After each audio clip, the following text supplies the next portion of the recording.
Hello ನಮಸ್ತೆ ಎಲ್ರಿಗೂ ವಿಜಯಾಸ್ world YouTube ಚಾನಲ್ಗೆ ತಮ್ಮೆಲ್ಲರಿಗೂ ಸ್ವಾಗತ. ಇವತ್ತಿನ ವಿಡಿಯೋದಲ್ಲಿ ನಾನು ಒಂದು ಹೆಲ್ದಿ ಡ್ರಿಂಕ್ಸ್ ರೆಸಿಪಿನ ತಮ್ಮೊಟ್ಟಿಗೆ ಶೇರ್ ಮಾಡ್ತಾ ಇದ್ದೀನಿ. ವಿಡಿಯೋ ಎಲ್ಲೂ ಸ್ಕಿಪ್ ಮಾಡ್ದೇ ನೋಡಿ.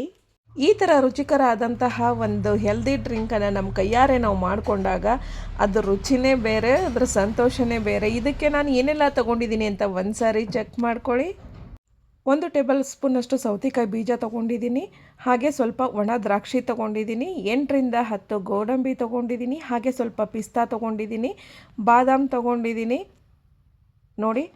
ಕಮಲ್ದ ಹೂವಿನ ಬೀಜ, ಗಸಗಸೆ, ಆಮೇಲೆ ಖರ್ಜೂರ ತೊಗೊಂಡಿದ್ದೀನಿ. ಕುಂಬಳಕಾಯಿ ಬೀಜ ತೊಗೊಂಡಿದ್ದೀನಿ. ಹಾಗೆ 2 ಟೇಬಲ್ ಸ್ಪೂನಷ್ಟು ಬಿಳಿ ಎಳ್ಳನ್ನು ತೊಗೊಂಡಿದ್ದೀನಿ. ಇವನ್ನೆಲ್ಲ ನಾನು ರಾತ್ರಿಯೇ ನೀರಲ್ಲಿ ನೆನೆ ಇಡ್ತೀನಿ.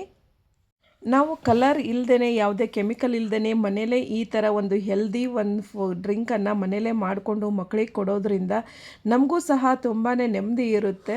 ಆದ್ದರಿಂದ ಈ ರೀತಿ ಮನೇಲೇ ನೀವು ಪೌಡ್ರನ್ನು ಮಾಡಿಟ್ಕೊಳ್ಳಿ. ಇದರದ್ದೆಲ್ಲ ಹುರಿದು ನೀವು ಪೌಡ್ರ್ ಮಾಡಿಟ್ರೆ ದಿನ ಬೆಳಿಗ್ಗೆ ನೀವು 1 ಟೇಬಲ್ ಸ್ಪೂನಷ್ಟು ಒಂದು ಕಪ್ಪಿಗೆ ಹಾಕಿ ನೀವು ಹೆಲ್ದಿ ಡ್ರಿಂಕನ್ನು ಮಕ್ಕಳಿಗೆ ಮನೆಯಲ್ಲೇ ಮಾಡಿಕೊಡ್ಬೋದು. ನಾನು 3 ಜನಕ್ಕಾಗೋಷ್ಟು ಹೆಲ್ದಿ ಡ್ರಿಂಕನ್ನು ಮಾಡೋದ್ರಿಂದ ಇಷ್ಟೆಲ್ಲ ನೆನೆ ಹಾಕಿದ್ದೆ ನಿನ್ನೆ ರಾತ್ರಿಯೇ. ಈಗ ಇದೆಲ್ಲ ಕರೆಕ್ಟಾಗಿ ನೆನೆದಿದೆ. ಒಂದು ಸಾರಿ ನೋಡ್ಕೊಳ್ಳಿ ಎಷ್ಟು ಚೆನ್ನಾಗಿ ನೆನೆದಿದೆ.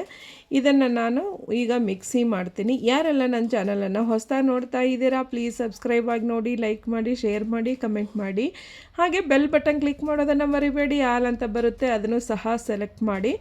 ನಾ ಮಾಡಿ ಹಾಕುವ ವಿಡಿಯೋ ನೋಟಿಫಿಕೇಷನ್ ತಮಗೆ ಫಸ್ಟ್ ಬರ್ತದೆ. ನನ್ನ ವಿಡಿಯೋನ ತಾವೇ ಫಸ್ಟ್ ನೋಡ್ಬೋದು. ಇದಕ್ಕೆ ನಾನು ಸ್ವಲ್ಪ ಹಾಲು ಮತ್ತು ಹಾಲಿನ ಕೆನೆಯನ್ನು ಸೇರಿಸ್ತಾ ಇದ್ದೀನಿ. ತಣ್ಣಗಿರೋ ಹಾಲನ್ನು ಸೇರಿಸ್ಕೊಳ್ಳಿ. ಹಾಗೆ 1-2 ಟೇಬಲ್ ಸ್ಪೂನಷ್ಟು ಜೇನುತುಪ್ಪನೂ ಸಹ ನಾನು ಇದಕ್ಕೆ ಮಿಕ್ಸ್ ಮಾಡ್ತಾ ಇದ್ದೀನಿ. ಇಷ್ಟು ಹಾಕಿ ನೀವು ಮಿಕ್ಸ್ ಮಾಡಿ ಒಂದು ಗ್ರೈಂಡ್ ಮಾಡ್ಕೊಂಡು ಬಂದರೆ ನಿಮಗೆ ಹೆಲ್ದಿ ಡ್ರಿಂಕ್ ರೆಡಿ ಆದಾಗೇ. ಇವತ್ತಿನ ವಿಡಿಯೋ ನಿಮಗೆಲ್ಲ ಇಷ್ಟ ಆಗಿದೆ ಅನ್ಕೋತೀನಿ. ಇವತ್ತಿನ ನನ್ನ ವಿಡಿಯೋ ನಿಮಗೆ ಇಷ್ಟ ಆದರೆ ಪ್ಲೀಸ್ ನಿಮ್ಮ ಫ್ಯಾಮಿಲಿ ಫ್ರೆಂಡ್ಸಿಗೆ ಶೇರ್ ಮಾಡೋದನ್ನು ಮರಿಬೇಡಿ. ಹಾಗೆ ನನ್ನ ಚಾನಲನ್ನು, ನನ್ನ ಪೇಜನ್ನು ಸಪೋರ್ಟ್ ಮಾಡೋದನ್ನು ಸಹ ಮರಿಬೇಡಿ. ನೋಡಿ ಎಷ್ಟು ಚೆನ್ನಾಗಿ ಮನೆಯಲ್ಲೇ ಈಸಿಯಾಗಿ ಹೆಲ್ದಿ ಡ್ರಿಂಕನ್ನು ರೆಡಿ ಮಾಡ್ಕೋಬೋದು. Thanks for the watching.